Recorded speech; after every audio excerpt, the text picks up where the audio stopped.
Kultūros ritmas. Sveiki, klausotės Lietuvos kultūros tarybos laidos Kultūros ritmas. Su jumis Karolina Bagdonė.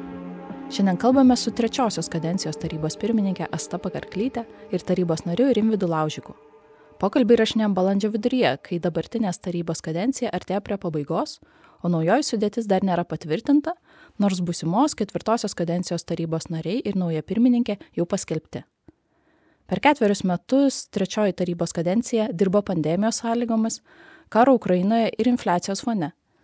Panaikinus kultūros rėmimo fondą, taryba pradėjo veikti kaip įprasta biudžetinė įstaiga ribojama kalendorinių metų. Kartu įvyko ir daug kitų pokyčių, pavyzdžiui, atnaujinta eksperto atrankos ir viešinimo tvarka, išaugo individualios stipendijos, sujungtos meno sritys, sustiprinti vidinį procesą ir skaitmenizaciją. Ir šiandien norisi apibendrinti ir pakalbėti, tai kokie tie 4 metai buvo, ką pavyko pasiekti, kas liko neišspręsta ir kokį palikimą trečioji tarybos kadencija perduoda 4. Tai noriu pradėti nuo tokio platesnio klausimo ir grįžti truputį jūsų pradžią prieš 4 metus. Ar atsimenat tą laikotarpį ir pačią pradžią savo darbo taryboje? Pamenu, Asta, tu esi sakius, kad tave nustebino meno ir teisės santykis pradėjus dirbti taryboje. Tai įdomu išgirsti, jau dabar, ar ten prie kadencijos pabaigos, kaip atrodė pati pradžia. Ačiū, Karolina. Aš turbūt ir lieku prie pirminio įspūdžio. Lietuvos kultūros taryba tarp meno ir teisės, tarp kūrybos ir biurokratijos ir panašių skirčių. Ir ateinant dirbti į tarybą atrodė, kad tikrai teks dirbti daug su kūrybiniu turiniu, svarstyti, kaip geriausia jam sukurti sąlygas, padėti skleistis ir taip toliau. Tai aišku, visi šie tikslai ir visa ši kryptis išliko, bet priemonės, kuriomis reikia kurti šitas sąlygas, yra visai kitos prigimties negu menas, negu laisvas kūrybiškumas ir taip toliau.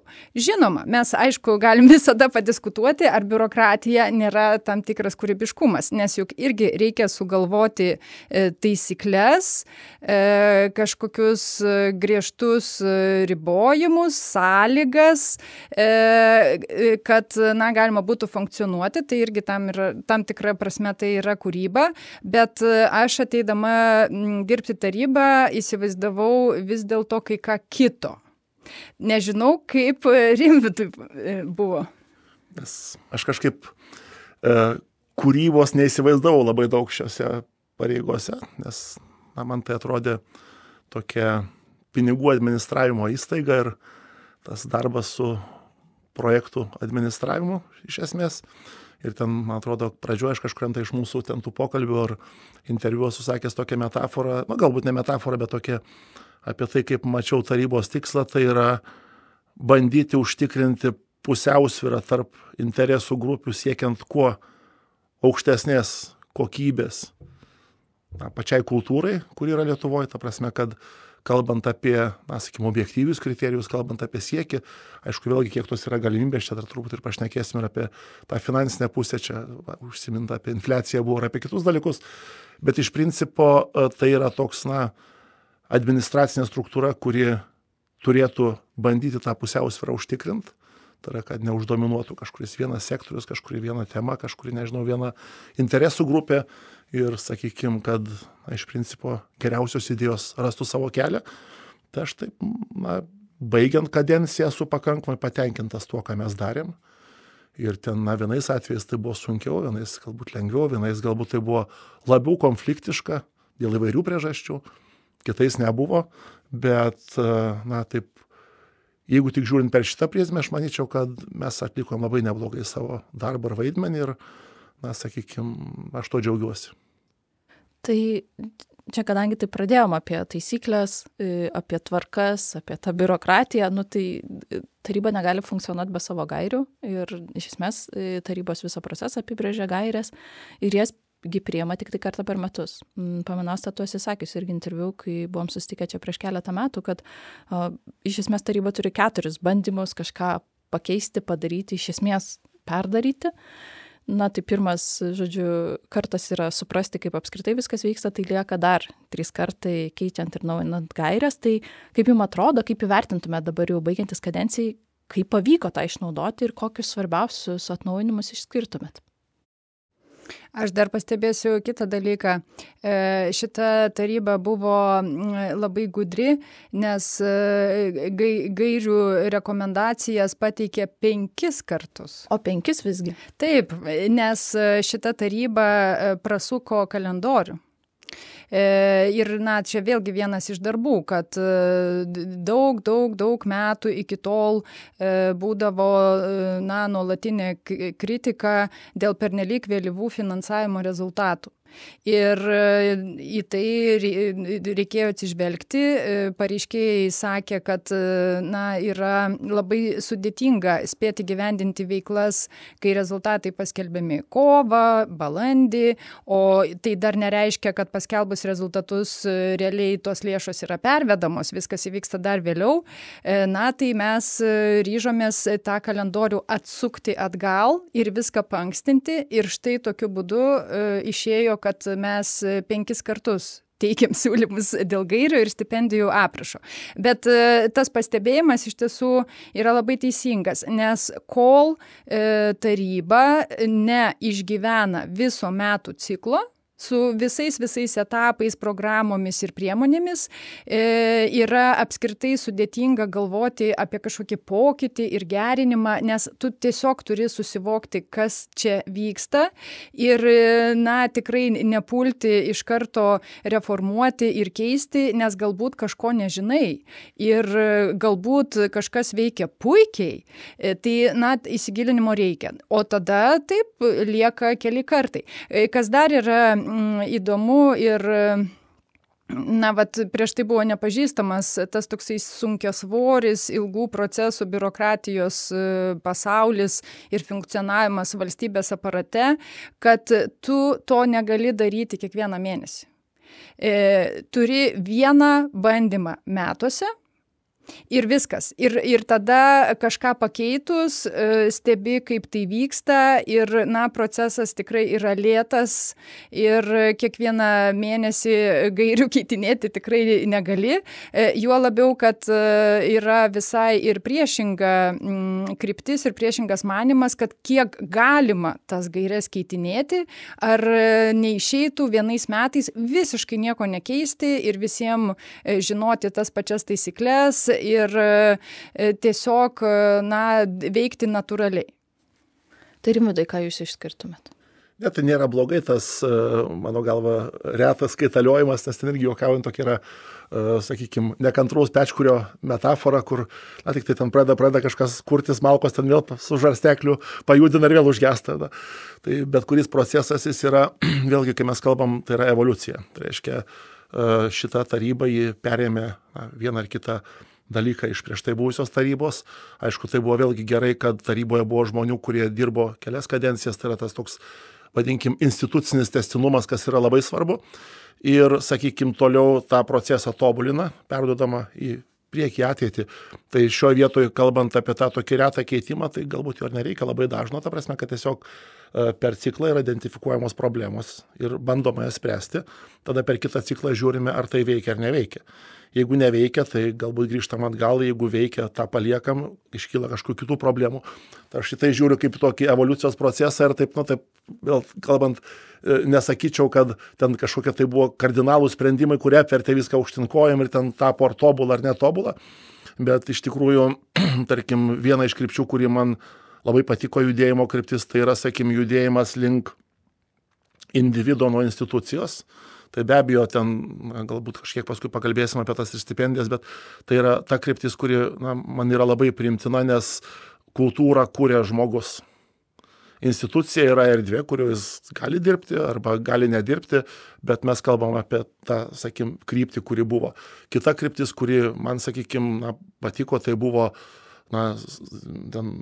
sričių iš principo stambinimas, kuris vėlgi sako, kad šių dienų pasaulyje, kalbant apie bet kurios struktūros veikimą, tos labai nedidelės dėžutės, jos nėra gerai, nes pasaulis jis yra daugiau tinklas negu, sienom apsistatę dalykai, ar mes kalbėsime apie mokslą, ar apie kultūrą, tai tarpdisciplininiai ryšiai, ar, sakykime, kažkokie viršdisciplininiai produktai, jie egzistuoja ir tai yra tikrovė.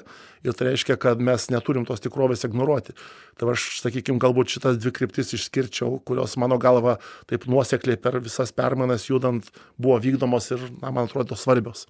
Aš dar norėčiau Rimvydą papildyti dėl dėmesio žmogui, individualiam kūrėjui ir šiek tiek net tokį istorinį ekskursą padaryti.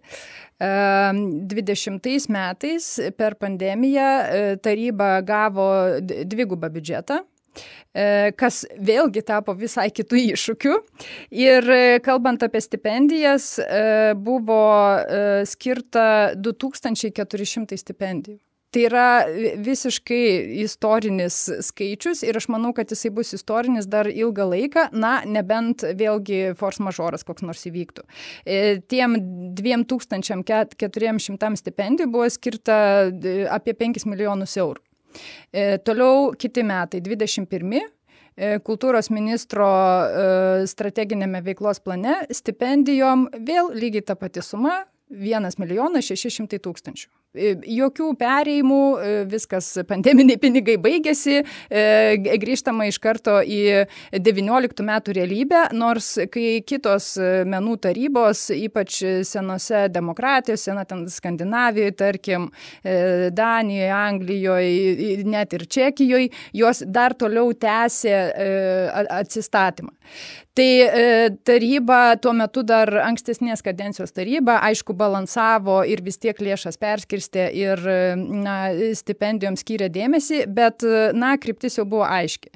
Ir tada mes daugmaž jau įpusėję kadenciją vis dėlto atkreipiam dėmesį, kad tai yra ir silpna grandis pačioje taryboje, nes tarybos biudžeto dalis skiriama tikrai labai maža, tuo metu tai buvo 8%.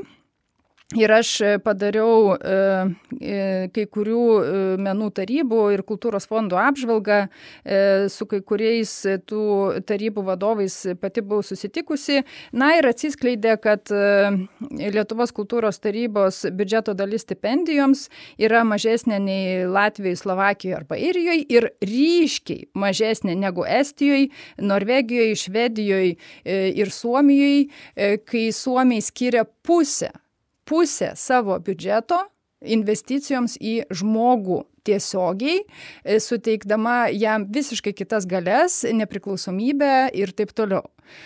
Ir tada mes su tarybos nariais nusprendėm teikti siūlymą didinti stipendijos dydį.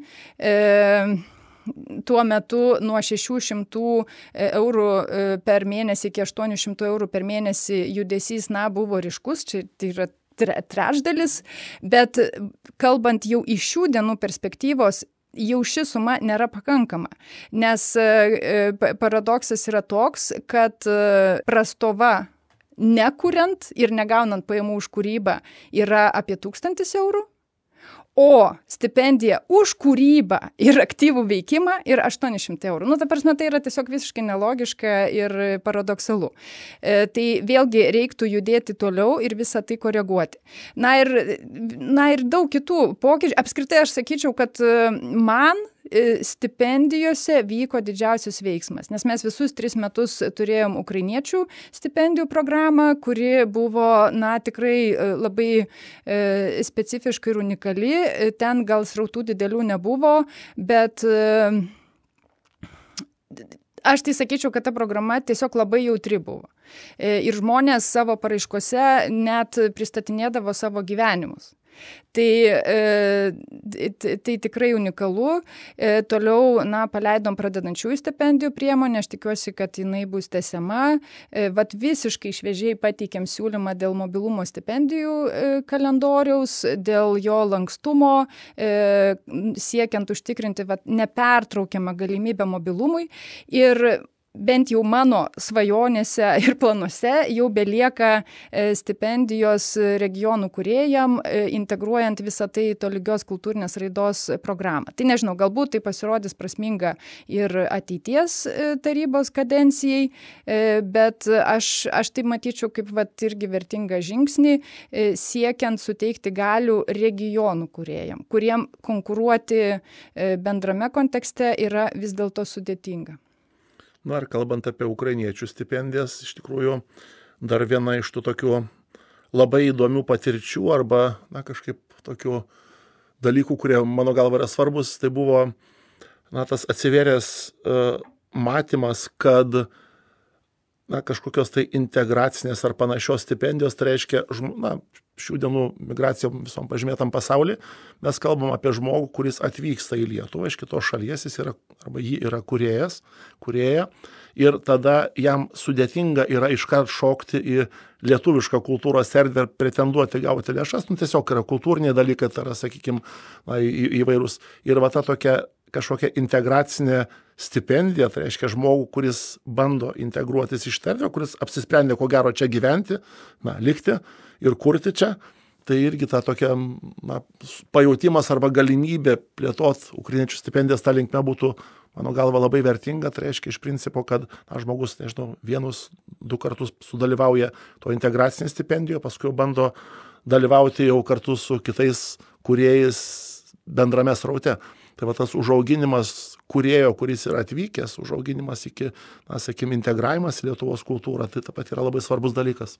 Man atrodo, kad tas užauginimo aspektas labai stipriai lydėjo tarybą šitos 4 metus, nes užauginimas finansinė prasme, tų stipendijų, kita vertus to pradedančio kūrėjo irgi stipendijos atsiradimas, irgi auginimas. Kaip kažkada Dainius Vaitiekūnas irgi interviu yra minėjęs, kad deimančiukų ieškojimas tam tikras, kur tu suteiki pasitikėjimo kreditą, pradedantiesiam startuoti, kaip ukrainiečiam lygiai taip pat sudėtinga, taip ir lygiai taip pat, kai tu esi savo kūrybinio kelio pradžioje. Nes aš, jeigu taip galvojant apie tokius labiausiai džiuginančius dalykus, tai šitą, sakykime, stipendiją galbūt dėčiau kažkur taip vos ne į pirmą vietą mūsų, tą, ką mes padarėme kaip taryba, nes iš tikrųjų, kalbant apie paties finansavimo tikslą arba kaip jis veikia, tai ar ta pati galų gale regioninės tarybos ir ta tolygi plėtra, tai ta pati yra auginimo įrankis. Tai reiškia, iš principo mes kalbam apie žmonės, kurie dirba kažkur tai, kuriems yra galbūt sudėtinga iškart, ar pradedančiam kūrėjui, ar atvykusiam žmogui, ar kažkur gyvenančiam regione, ir tada, sakim, per tai užaugti iki tokio lygimens, kad galėjau dalyvauti su visais. Tai jaunojo kūrėjo ar pradedančio kūrėjo stipendija, mano galva, vienas iš tokių labiausiai džiuginančių darbų. Su to auginimu, čia pratęsiant, man atrodo, vienas iš dalykų, ką dar taryba augino, tai augino pasitikėjimą ekspertais.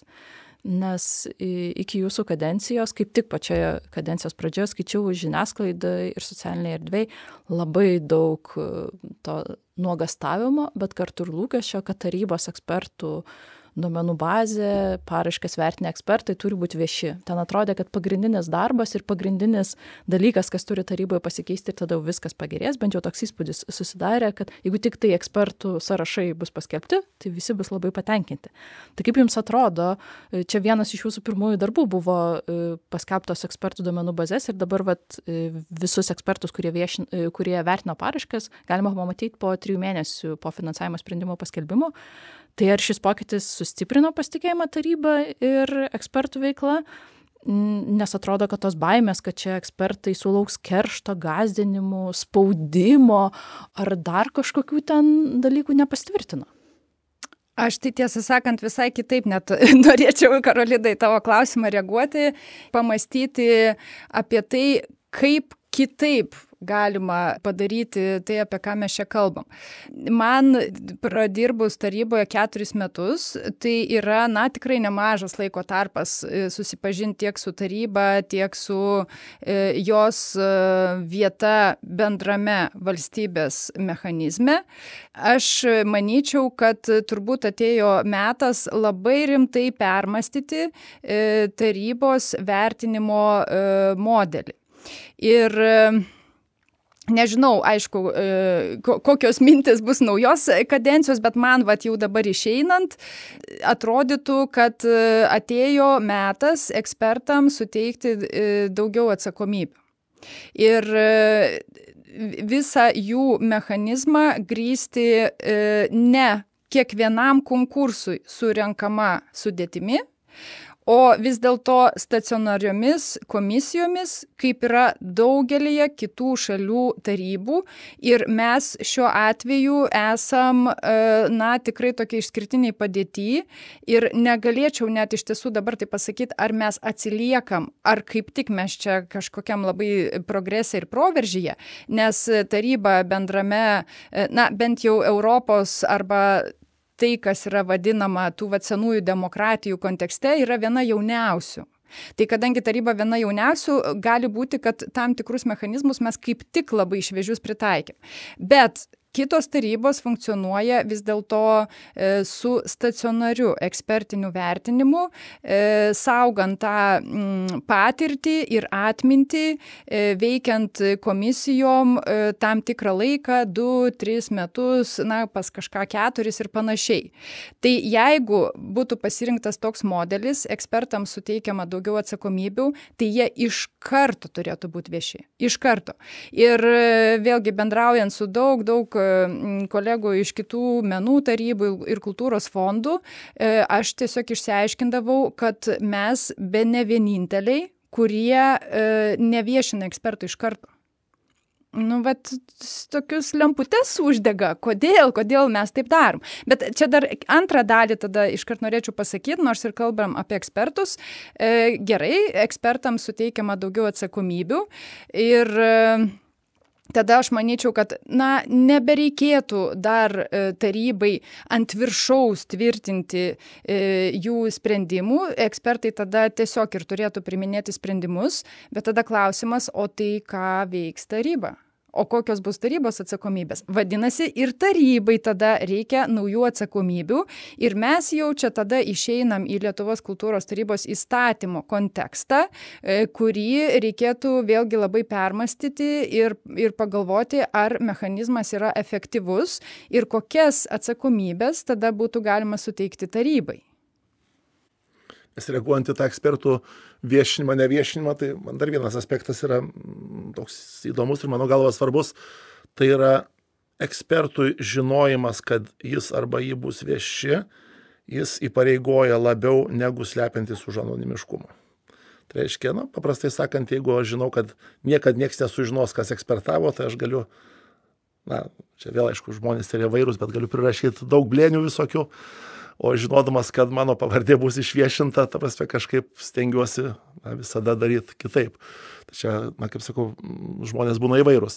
Bet kalbant apie tą ekspertinį vertimą, tai vėlgi reikia turbūt gal prisiminant tą 4 metų laikotarpį, prisiminti, kad iš principo vienas iš svarbių dalykų, kuris buvo tarybos darbotvarkėje, tai toks nuolatinis pasistumdymas dėl reikalavimo susiaurinti ekspertų veikimą ir įvesti kažkokį kriterijų rinkinį, kuris praktiškai mechaniškai galėtum sudėję varneles ir patvirtinti arba atmeti paraišką. Ir, sakykime, to ekspertinio vertimo kaip laisvo, kūrybiško, sunkiai suvaldomo dalyko. Tai vėlgi manau, kad tai, kad mes apgynėme ekspertinį vertimą ir pavyko tą apginti, tai yra vienas iš tokių labai pozityvių dalykų. Tai reiškia, kad nenuėjom tų varnelių dėliojimo linkme, panašiai kaip administracinė vertinime yra, nėra.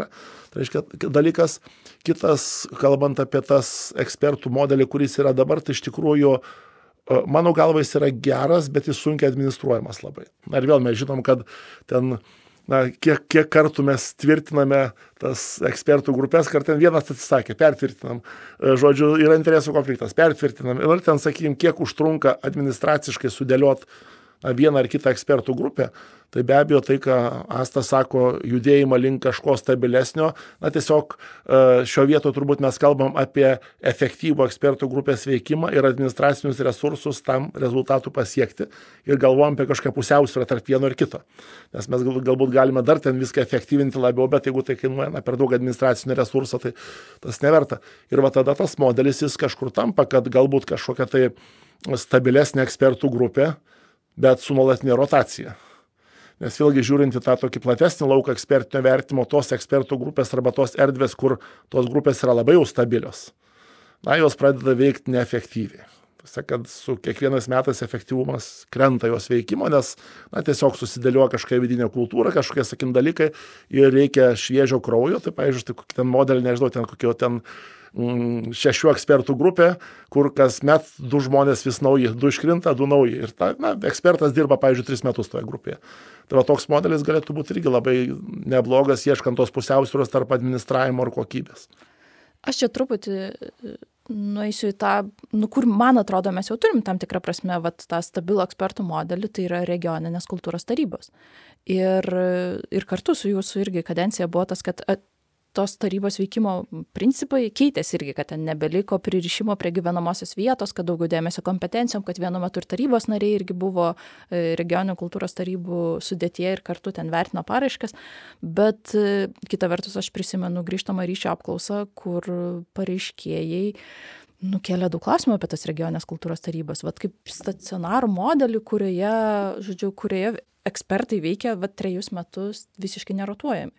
Čia, aišku, visai kitas kampas, bet kaip jums atrodo, tai jau turint tokį variantą, ar jis tada galėtų egzistuoti ir taryboje, ir ar šitas variantas pasiteisino, kaip jums atrodo, per šitą jūsų kadenciją?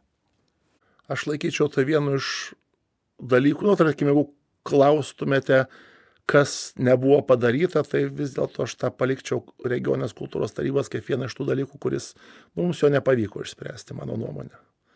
Prasme, kad mes darėm daug žingsnių ir tas, pavyzdžiui, žingsnis kultūros tarybos narių buvimas regioninėse kultūros tarybose, kiekvienam po vieną tarybą, mano galva, buvo labai pozityvus ir tai buvo vienas iš tų kelių, kurio buvo galima nueiti, bet tiesiog dėl aplinkybių vienu ar kitų tas neįvyko.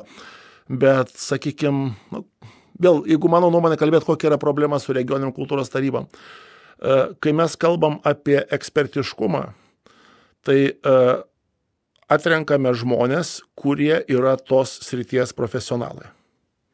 Bet ekspertų grupėje arba atrenkate ekspertus kultūros tarybą nėra principo, kad deleguoja kažkurios organizacijos ar valstybės valdymo institucijos. Tai reiškia, šioje vietoje, mano galva, regioninės kultūros tarybos problema yra ta, kad nemažai narių, jie iš principo yra deleguoti savivaldybių, vienu ar kitu pavidalu. Ir tada atsiranda toks didelis noras traukti antklodę į savo pusę ar, sakykime, susitarti, ar kažkaip vienaip ar kitaip dėlioti projektus, kai tas grinasis ekspertiškumo principas, jis vienaip ar kitaip yra pažeidžiamas. Tai ieškant modelio, tai aš nelaikyčiau regioninės kultūros tarybos tokiu, vadinkim, arba jos kai kurių problemų su jie susijusių pavyzdžių, kaip neveiks ekspertų tarybos, nes mes neturim institucijų deleguotų žmonių. Tai yra atrinkti žmonės pagal kvalifikaciją. Tai šioje vietoje, sakim, tai yra 2 skirtingi modeliai, bet ten aš matau tikrai dalykų, kurių mums nepavyko išspręsti ir tiesiog tai turbūt liks kitai kultūros tarybai, tiems žmonėms, kurie ateis, nes jeigu lygintumėm problemas, kurios buvo pradžioje kadencijos ir pabaigoje, tai ko gero jų tapo gerokai mažiau, bet vis dėlto tas modelis iki galo jis nėra veikiantis. Taip, ir čia galima prisiminti vieną iš tikslų, kodėl buvo steigiama Lietuvos kultūros taryba. Depolitizuotas modelis. Depolitizuotas. Kitaip tariant, kad meno ir kultūros žmonės savireguliaciniu būdu patys sukurtų mechanizmą ir vertintų paraiškas. Tai tolygios kultūrinės raidos kontekste ir regioninėse kultūros tarybose tiesiog buvo iš karto užprogramuotas konfliktas šitame tiksle. Nes didžiąją dalį narių deleguoja savivaldybės. Aš suprantu logiką, kodėl buvo pasirinktas toks kelias, nes principas grįstas tuo, kad savivaldybės turėtų prisidėti prie šito modelio įgyvendinimo, kofinansuoti Lietuvos kultūros tarybos finansuojamus projektus ir taip toliau. Tai dėl to buvo norėta suteikti balsą, bet aš vis dėlto nemanau, kad tai yra geras pasirinkimas, nes tiesiog čia yra net užprogramuotas tam tikras interesų konfliktas, kuris galbūt nėra toks tiesioginis, tarkim, pats baisiausias interesų konfliktas yra giminystės ryšiai, kuris visada pirmoji pozicijoje yra įrašytas, tada bendradarbiai ir taip toliau. Koks čia yra konfliktas? Savivaldybės deleguoja asmenis, labai dažnai mes turime savivaldybių kultūros skyrių vedėjus, tarnautojus, pavaduotojus ir taip toliau, kurie šitame kontekste vertina paraiškas įstaigų, kurios yra biudžetinės savivaldybių įstaigos. Man dėl to kyla klausimų, ar čia yra pats tinkamiausias mechanizmas. Kitas dalykas, kodėl mes su tarybos nariais nusprendėm šiek tiek pakoreguoti modelį, jo visiškai ten radikaliai nekeičiant, kad pačios regioninės kultūros tarybos ir, aišku, ir pareiškėjai komunikuodavo apie kompetencijų silpnumą. Kompetencijų vertinant meno projektus ir mes į tai atsižvelgę tiesiog tada išrinkom nepriklausomus ekspertus. Taip tada reikėjo atsiriboti jau nuo tam tikros vietos ir gyvenamosios vietos deklaravimo, taip sakant, ir išrinkti žmonės, kurie yra tiesiog tam tikros meno srities arba net kelių profesionalai, kad jie kartu dirbtų tarybose, ir praturtintų vieni kitus.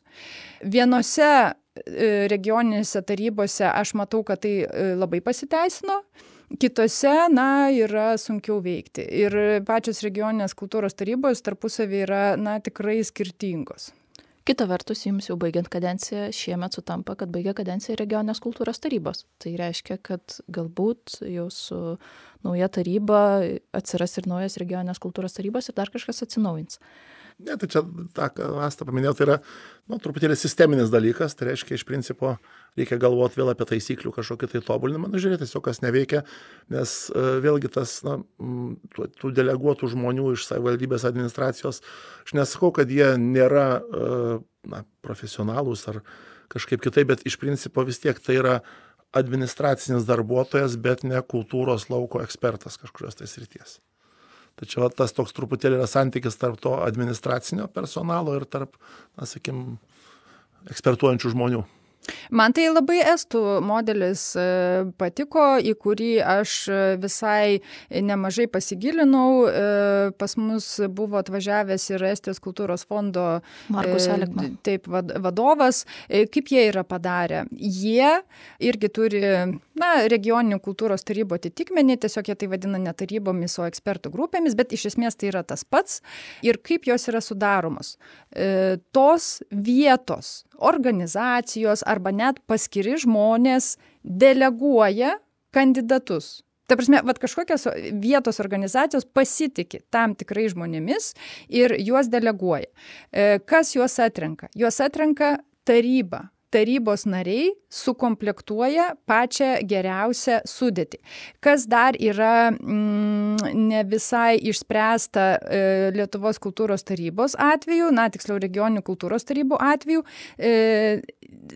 visiškai nėra sužiūrima, tai kokiegi asmenys deleguojami, kalbant apie sritį ir kompetencijas. Nes savivaldybės deleguoja visiškai paskirai, išrinkdamos, geriausiai įmanomą variantą, koks yra įmanomas ir pagal jų supratimą ir galimybės ir taip toliau. Bet, pavyzdžiui, gali tai būti, kad, visi muzikos ekspertai.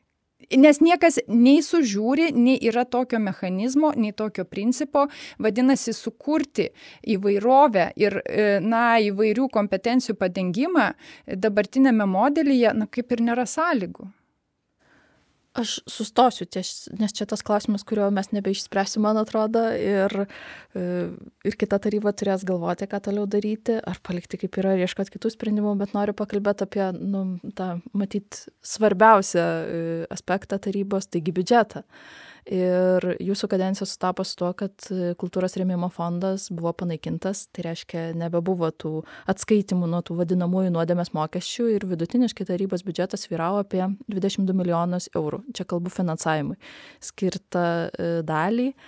Ir kaip jūs vertinat šitą situaciją? Ar čia buvo, nežinau, aukso laikai ar visiška stagnacija? Čia tik mano žodžiai, nebūtinai taip turėtų ir atrodyti. Na, aš dar tik tai patikslinsiu, kas vis dėlto pačią priežastį. Konstitucinis teismas nutarė, kad kultūros rėmimo fondo sandara yra prieštaraujanti konstitucijai. Konstitucinis teismas konkrečiai apie pačio fondo likvidavimą ar pratesimą tai nieko nepasisakė. Jo likvidavimas buvo tiesiog natūrali pasekmė, sugriovus jo sandaros principą. Kažkada 21 metais, dar prieš pradedant darbą taryboje, aš prašiau tokį tekstą. Grėsmė ar galimybė? Aš tiesą sakant labai laukiau, kol sukaks šito teksto 10-metis, na tai čia 31 metais bus, tikiuosi sulauksiu ir turėsiu jėgų ir ketinu, pasižiūrėti, tai ar grėsmė ar galimybė.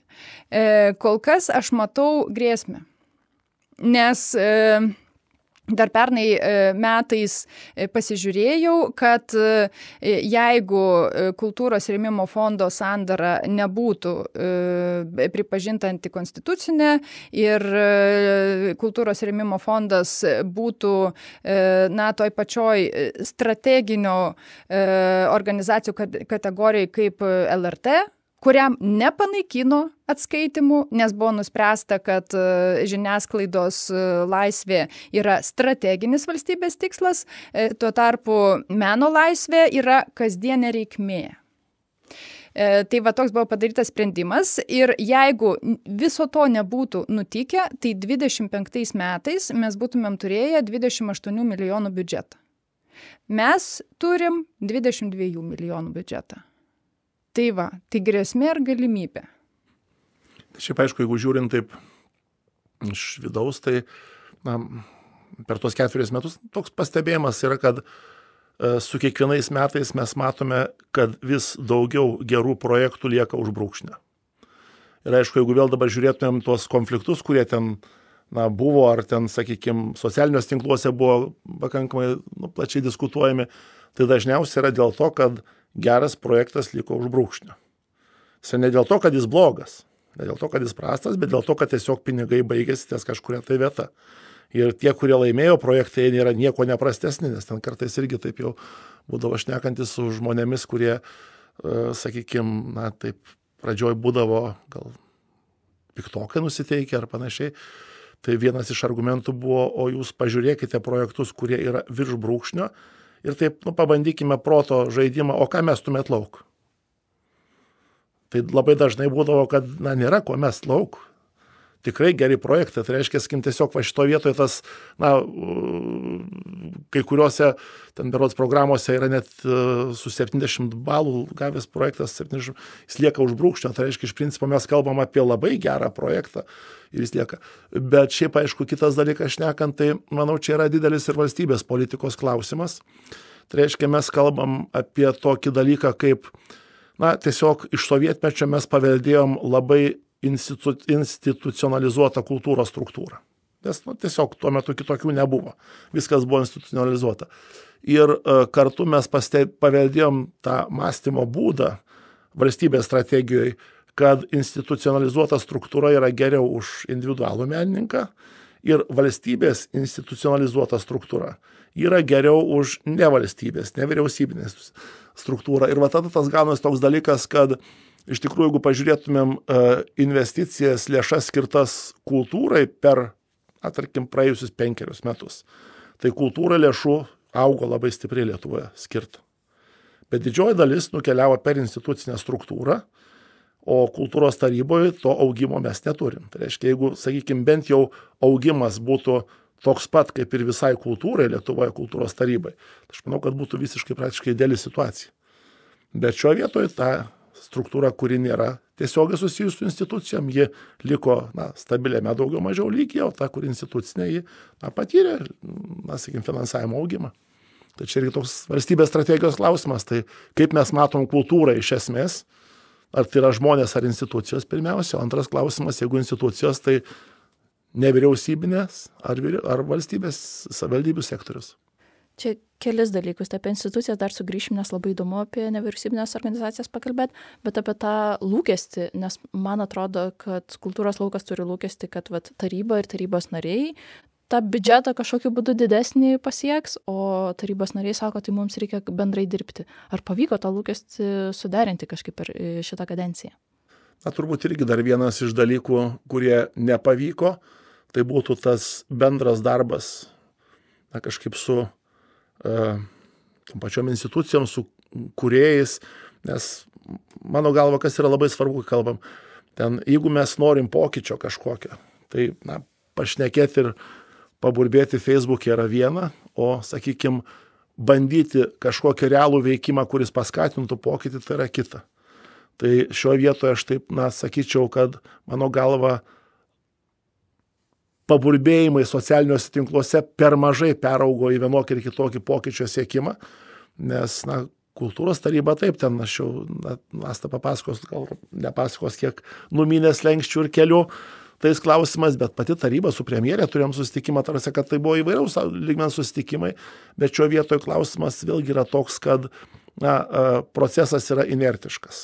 Nes, nu, kaip sakau, tai yra toks paveldas, kuris tarsi pagal nutilėjimą keliauja ir tą procesą keisti, nu, reikia, taip vadinkim, na, nežinau, stumdyti iš įvairių krypčių ir, na, ar kūrėjai, ar jų struktūros, ar, sakykime, kažkokios tai konsultacinės struktūros prie kultūros ministerijos, jie turėtų dirbti kartu, ta prasme, kad iš principo sakyti, kad žiūrėkite, problema yra ne ta, kad taryba bloga, bet problema ta, kad tiesiog lieka per mažai pinigų ir per daug gerų projektų lieka užbrūkšti.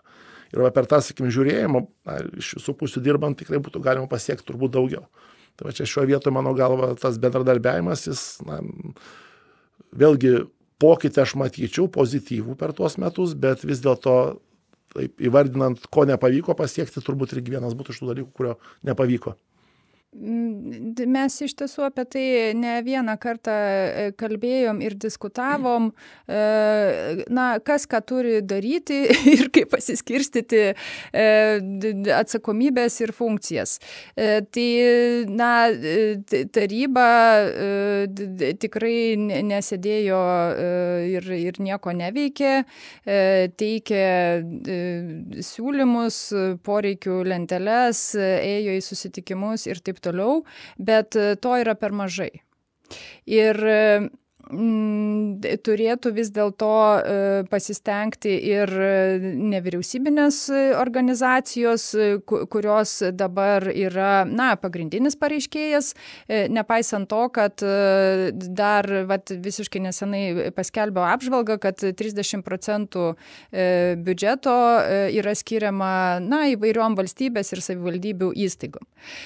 Bet tas nujudėjimas į nevyriausybinį sektorių, dar aišku reiktų pastebėti nevyriausybinį ir privatų, ne tik viešosios įstaigos, bet ir kitų formų organizacijos, na, reikėtų tiesiog labiau vienytis, telktis ir apie tai komunikuoti. Tuo tarpu dabar yra nemažai vis dėlto judesio po finansavimo sprendimų paskelbimo, bet šitas judesys jis yra labai paskiras ir individualus. Kodėl? Nu, čia taip sutrumpintai. Tai puiku, ta prasme, mes gyvenam demokratijoje, šitie klausimai irgi yra labai svarbus, viską reikia kvestionuoti ir taip toliau, bet o kur kiti klausimai? Kad ar galima susitelkti kažkokių... Sisteminiam lobizmui. Nu taip, sisteminiam lobizmui. Mes turėjom susitikimus su strateginio finansavimo organizacijomis, šiek tiek apie tai kalbėjome, kai kurios iš jų mano, kad, na, viskas dar yra besiformuojančiam tokiam lygmenį ir reikia tiesiog stiprinti pačias organizacijas. Aišku, išgirdau, pavyzdžiui, mintį, kad reikia specialių programų, kad būtų finansuojamos lobistinės veiklos, nes kitos ministerijos turi kažką panašaus, na, Lietuvos kultūros taryboje nėra. Bet, na, aš išgirdau tą patį, kad veiksmas ta kryptimi vyksta, bet jis dar labai, nesusiformavęs, labai sunku tam išskirti laiko ir vienytis irgi labai būtų svarbu. Čia sugrįžtant prie to klausimo apie institucijas ir apie tą nevyriausybinių padėtį, jau Asta atrodo, kad atsakei, kad lyg ir nevyriausybininkams sekasi kaip ir galbūt geriau tarybos kontekste, bet man įdomu paklausti apie tų nacionalinių muziejų išėmimą iš tarybos modelio, kas atrodytų turėjo būti didelis pokytis ir paskata nevyriausybiniam sektoriui suklestėti. Ar tikrai taip atsitiko? Na, jeigu žiūrėti į tokį ilgesnę perspektyvą, kaip ir minėjau, aš visiškai nesenai nusprendžiau pasižiūrėti Lietuvos kultūros tarybos finansavimo ciklas 2014 ir Lietuvos kultūros tarybos finansavimo ciklas 2024. 11 metų distancija. Ar kas nors įvyko? Tai įvyko, akivaizdžiai. Jeigu, aišku, nesigilinsime būtent į tą patį infliacijos poveikį.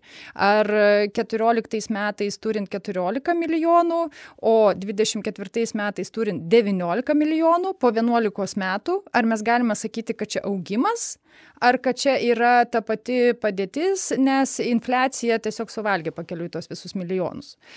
Bet žiūrint į patį pasiskirstimą finansų, tai akivaizdus pokytis. Ir prie viso to, aišku, prisidėjo tie procesai ir sprendimai, kuriuos jau darė kultūros politikai. Iš pradžių riboti paraiškų teikimą nacionalinių scenos meno įstaigų, o visiškai nesenai nacionalinių ir valstybinių muziejų. Ir taip, tas pokytis yra, bet, ar jis toks labai stiprus ir ryškus? Finansiškai tai ne, nes muziejai iškeliaudami, su jais kartu iškeliavo beveik visos lėšos, kurias gaudavo tie muziejai. Tai pokytis yra galbūt labiau toks administracinis ir konkurencinės aplinkos. Ir, tarkim, vizualiuosiuose menuose jau situacija turėtų būti kita, nes labai stiprus muziejai, jie paraiškų nebepateikia. Bet, norint iš tiesų geriau įvertinti, aš manau, vėlgi reikia šiek tiek dar didesnės distancijos, bet net jau pasižiūrėsiu tai, ką minėjau, tikrai tas pokytis yra. Aš skeptiškesnis esu šito vietoj. Aišku, man nelabai patinka valstybės lygmenių tas dėliojimas į atskiras kišenėlės, nes vis tiek kultūra yra kultūra ir ji sąveikauja tarpusavį, ta prasme, kad,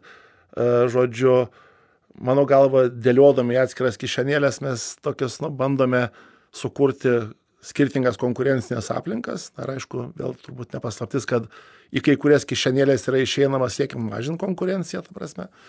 O kitas dalykas tai yra tas, kad vėlgi, jeigu mes šnekam apie tą kultūrą kaip tinklą, tai reiškia, kur tos ribos tarp institucijų, tarp kūrėjų, tarp sričių, tarp, sakykime, programų jos realiai trinasi, tai išdėliojimas į kišenėlės ilgalaikį perspektyvą, jis, mano galva, aišku, bus įdomu pasižiūrėti, bet jis ko gero veikia daugiau neigiamai negu teigiamai, nes jeigu mes mažinam arba lengvinam konkurenciją aplinką, bet mažinam augimą. Tai vienas dalykas, o kitas dalykas, aišku, kokiais mechanizmais, sakykime, sulyginti tas galimybės, nes vėl mes suvokiam, kad yra institucijos, kurios turi stabilius etatus, kurios turi didelį personalą, kuris gali dirbti, yra kitos institucijos, kurios mažos neturi personalo ir, sakykime, dirba tik tai projektinių principų, tai ko gero, aš vėl taip kartais galvočiau apie tos dalį europinių projektų ir tos europinės patirties. Tarkim, pavyzdžiui, yra, sakykime, dalis projektų, kur smulkaus arba vidutinio verslo institucijoms vadinamoms, joms yra duodami papildomi balai. Ir jeigu, sakykime, ten aplikuoja didelė institucija, jų negauna, aplikuoja nedidelė, jį gauna, tiesiog suvokiant jų tarpusavio. Aš, sakykime, jeigu mano rankose būtų kultūros politika, aš nedėliočiau į kišenėlės, aš dėčiau visus pinigus, visą žaidimą į vieną, sakykime, kažkokį tai fondą ar aplinką ir, aišku, tada, jeigu matyčiau netolygumus, ieškočiau mechanizmo per atrankos kriterijus, kaip tuos netolygumus išlyginti, kad vėlgi, sakykime, šiuo vietu mes kalbam apie lygias galimybės dalyvauti. Ar akivaizdu, kad milžiniška institucija turinti etatinį personalą, ir, sakykime, mažesnė institucija neturinti etatinio pastovaus personalo, ji neturi lygių galimybių dalyvauti. Bet kaip tada jas spręsti? Bet Rimvydai, tai apie ką jūs kalbate, yra Anglijos menų tarybos kelias. Jų atveju per Anglijos menų tarybą yra skirstomas finansavimas visiems. Anglijos menų tarybos biudžetas yra beveik 1 milijardas. Tuo tarpu, pavyzdžiui, Suomijos atveju, mums giminingos institucijos situacijoje, ji skiria finansavimą tik tai nevyriausybinėm organizacijom ir kuriem, kaip minėjau, kuriem pusė biudžeto per stipendijas, likusi dalis yra nevyriausybinėm organizacijom. Bet visiškai 2 skirtingų modeliai, bet jie yra tokie gal labiau grynesni. Mes turim tokią hibridinę situaciją, vis dar toliau pereidinėjant iš, tai ką jūs minėjot, iš sovietinės struktūros ir jos palikimo ir ką su ją daryti, kada galbūt pasirodytų kažkoks grynesnis modelis, aš nežinau. Tiesiog, dar kartą priminsiu, kad taryba šiaip yra labai jauna institucija. Labai jauna. Anglijos menų taryba tai veikia ilgiausiai ir 10-mečius skaičiuoja. Tai gal dar 50 metų, visai netiek ir daug, ir mes turėsime kažkokį visai kitą modelį, net, ne tik Lietuvos kultūros tarybos kontekste, o apskritai bendrame kultūros politikos kontekste. Tai reikia toliau dirbti ir laukti. Dar, man atrodo, galim šiek tiek pakalbėti, kol kas dar nelaukiant jokių pokyčių ar kažkokių labai netikėtų dalykų. Man rūpi sužinoti ir pratęsti apie tą nevyriausybinio sektoriaus finansavimą ir apie strateginę programą, kuri tikrai nemažą dalį tarybos biudžeto gauna ir kuri tikrai yra svarbi tarybos kontekste. Ir dar kol kas nėra ankstesnė ciklo strateginio finansavimo analizės, bet kaip jums iš vidaus, skaitant paraiškas, tvirtinant sprendimus, atrodo, kaip sekėsi. Ir žinomgi, kad 4 strateginio finansavimo konkurso rezultatai tikrai sulaukė aršių reakcijų, nebuvo labai paprasta situacija iš kultūros bendruomenės pusės. Tai man tiesiog įdomu išgirsti, kaip jums atrodo visa ta praėjusio ciklo situacija, ir dabartinė. Taip, tai galima tiesiog konkrečiau dar pasakyti, kad skiriama ne šiaip nemaža dalis, o toks geras 4/4 Lietuvos kultūros tarybos biudžeto, 26%, man regis, šiais metais, ir tai yra beveik 6 milijonai eurų. Tai vėlgi daug čia ar mažai. Mano požiūriu, turint tokią finansavimo priemonių struktūrą, kokią mes turime, tai yra daug. Nes norint visą tai pakeisti ir padidinti, prie biudžeto, kuris yra stabilus, reiktų tada galvoti, o ko atsisakyti. Ir kai pradedi žiūrėti visą finansavimo struktūrą, tai supranti, kad sudėtinga yra kažko atsisakyti, nes jau aptarėm, kad stipendijos ir taip buvo pati silpniausia grandis, kurią reikėjo stiprinti, tai čia ne. Tolygi kultūrinė raida yra tikrai puikus sumanymas ir mechanizmas, labai labai svarbus ir būtinas, irgi nieko čia liesti nereikėtų. Toliau turim kultūros programų dalį, kurios, aišku, yra įvairios, galima būtų jas peržiūrėti, bet daugybė jų irgi yra svarbios ir reikalingos, tai vėlgi įšaldyta. Ir tada turim, aišku, meno sričių konkursus. Bet meno sričių konkursai yra, patys aktyviausi dėl to, kad jie turi mažiausiai sąlygų. Sąlygų turiuomenį, tai kažkokių taisyklių, ribojimų ir taip toliau. Ir dėl to jie sulaukia, didžiausio dėmesio, kad ir aišku, paraiškų organizacijoms siekiant įgyvendinti savo tiesiog kažkokias kūrybinės iniciatyvas. Tai ir turim klausimą. Nuo ko nukirpti, kad pastiprinti strateginės programas? Dar viena diskusija, kuri buvo, tai yra, kaip padaryti, kad strateginė programa nevirstų biudžetiniu finansavimu. O norėtųsi? Ne, tai be abejo, tas, kiekviena institucija įsiekia, kaip čia pasakyti, finansinio saugumo ar galimybės planuoti toliai ateitį. ir tada, sakykime, pamažu mes evoliucionuojam tokio modelio linkme, kai kažkas tai gauna. Ir tai iš principo, nors tai nėra vadinama, bet jau pradeda panašėti į biudžetinį finansavimą ar savivaldybę ar valstybės instituciją. Kitas dalykas, žodžiu, kaip užtikrinti vis dėlto tos struktūros, organizacijos tęstinumą, jeigu tai nėra. Tai reiškia, kažkur vėlgi tas yra pusiausvyros ieškojimas ir tarp to, kad netaptų tai kažkoks uždaras ratas organizacijų, kurios vien gauna, visi kiti tai nepatenka, nes tiesiog jie gauna, o jeigu duosim kitiems, tai iš kažko reiks atimti. Tai yra, kad išlaikyti atvirumą sistemos, kad, sakykime, išlaikyti kažkokį konkurencingumą, kad galėtų naujos organizacijos ateiti, jeigu jos yra vertos to, arba, sakykime, parašo gerą projektą, turi gerą idėją, laimi. Ir, aišku, kitas dalykas, kaip nesužlugdyti, nesuardyti to, kas jau yra sukurta, ar tai, kas jau veikia.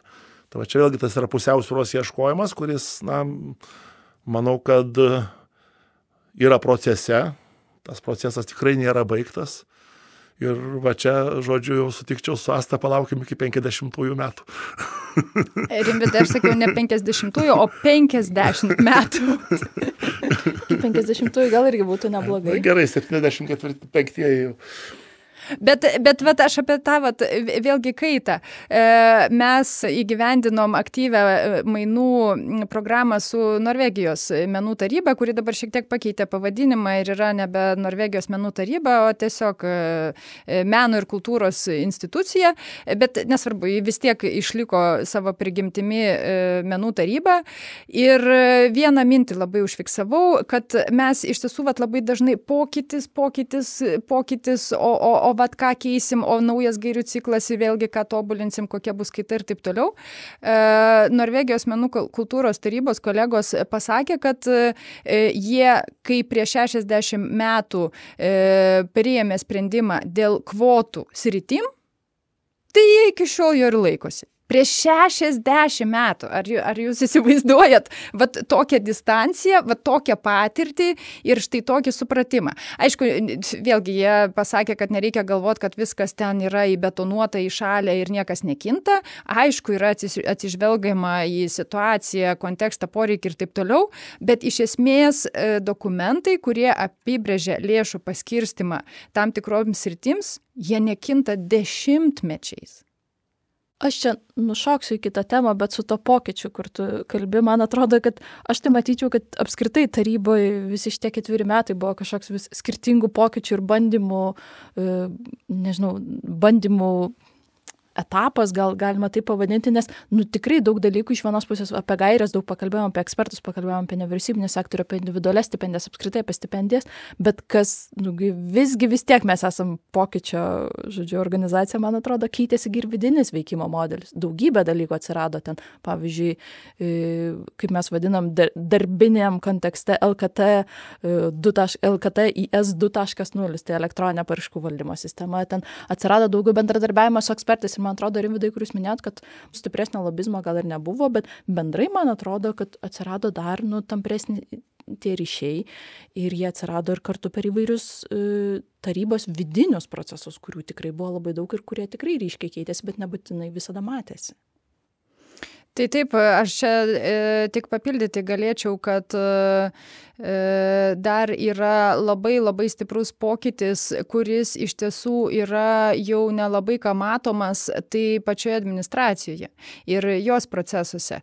Ir, aš kai atėjau dirbti į tarybą 21 metais, tai gavau iš karto darbo tarybos raštą su kritika ir įvairiausiom pretenzijom, kurios, aišku, buvo visiškai pagrįstos ir reikalavimai situaciją keisti. Bet mano kolegijai Rūtai Stepanovaitei pradėjus eiti administracijos direktorės pareigas, aš jai vėlgi irgi perdaviau šitą raštą, sakau, žiūrėk, Rūta, čia tavo yra darbas ir užduotis ir tikslas. Ir visai nesenai grįžau prie to rašto pasiskaityti, tai viskas yra padaryta ir viskas yra pakeista ir atsižvelgta. Dar daugiau, ko visiškai nesimato, nes mes taip ir liekam tarybos viduje, kad kiekvienais metais dalyvaujam Vidaus reikalų ministerijos apklausoje, skirtame vertinti viešojo sektoriaus darbuotojus, jų įsitraukimą, aktyvumą, pasitikėjimą, santykį su vadovybė ir taip toliau. Mes ten dalyvaujam labai aktyviai kaip taryba, tikrai daug darbuotojų į tą apklausą atsako, ir tada mes vertiname rezultatus. Tai vien tai jau irgi yra faktas, kad viduje situacija labai stipriai pasikeitė. Aišku, čia tikrai reikia pastebėti, kad aš atėjau dirbti po pandemijos. Situacija buvo labai įtempta, nes, kaip ir minėjau, taryba turėjo paskirstyti 2x biudžetą. Krūvis buvo tikrai didžiulis ir aišku, po to kilo daug visokiausių perdegimų, kritikos ir taip toliau, ką reikėjo spręsti, ir tai buvo išspręsta. Tai jau apibendrinant, nes tikrai labai daug dalykų pakalbėjom šiandien apie tarybą ir visus šitos 4 metus tiek iš vidaus, tiek iš išorės. Tai kaip jums atrodo, kokį palikimą jūs kaip tarybos nariai paliekat jau 4. Lietuvos kultūros tarybos kadencijai? Aš jau užsiminiau ir kalbėčiau apie evoliuciją, tai reiškia, mes kalbam apie nuolatinį procesą ir tiesiog mes perėmėm tą procesą prieš 4 metus, kažką nuveikėm, aš daugiau vertinčiau, kad pozityvių dalykų ir lyginant tai, kas buvo tada ir tai, ką turim dabar, tai daugelis dalykų pasistumėjo į priekį pozityvę linkmę ir linkėjimas tą evoliuciją tęsti toliau. Tai reiškia, kalbant apie Lietuvą ar Norvegiją, vis dėlto mes gyvenam daug dinamiškesniai geopolitiniai, kultūriniai ir kito aplinkoje negu Norvegija. Ta prasme, kad iš tikrųjų, ko gero, mums nepavyks kažką įtvirtinti bent jau 20 metų, kad nesikeistų. Nes, vien pasižiūrint tas pokyčius, kurie įvyko pas mus per 20 metų, kad ir toj pačioj kultūros erdvėj, tai yra milžiniški pokyčiai. Tai reiškia, aplinka yra labai dinamiška, mes turime gyventi kartu su ja, mes turime identifikuoti trūkumus, turime juos šalinti ir stengtis, kad procesas veiktų geriau. Tai mes tą darėm, stengiamės, linkėjimas būtų ir kitai tarybai tą patį daryti. Labai pagavau Rimvydo paskutinę mintį, nes man tiesiog irgi norisi palinkėti didelės sėkmės jau netrukus ateisiančiai naujos kadencijos tarybai, susiklausimo tarpusavyje, gero ryšio su kultūros ministerija, tiek politinė komanda, tiek mūsų veiklą kuruojančiais asmenimis. Šitas ryšys yra tikrai labai svarbus. Ir iš visų signalų, kuriuos gaunu pastaruoju metu iš institucijų, aš suprantu, kad mūsų kadencija, nepaisant visų iššūkių, ko gero veikia labai gerais laikais, nes dideli klausimai, ar biudžetas didės. Ir turbūt optimistinis scenarijus bus toks, kad biudžetas išliks stabilus. Tai štai tokiame kontekste ir linkiu didelės sėkmės naujai kadencijai. Tai ačiū Rimvydai, ačiū Asta. Pirmiausia, ačiū už visus 4 metus, už įveiktus iššūkius, pokyčius ar stabilumus, kuriuos pavyko įgyvendinti. O naujai tarybai tikrai linkim, kad biudžetas liktų bent jau stabilus, nes tai bus labai gera pradžia. Tai jūs klausėt Lietuvos kultūros tarybos laidos Kultūros ritmas. Iki kitų susitikimų.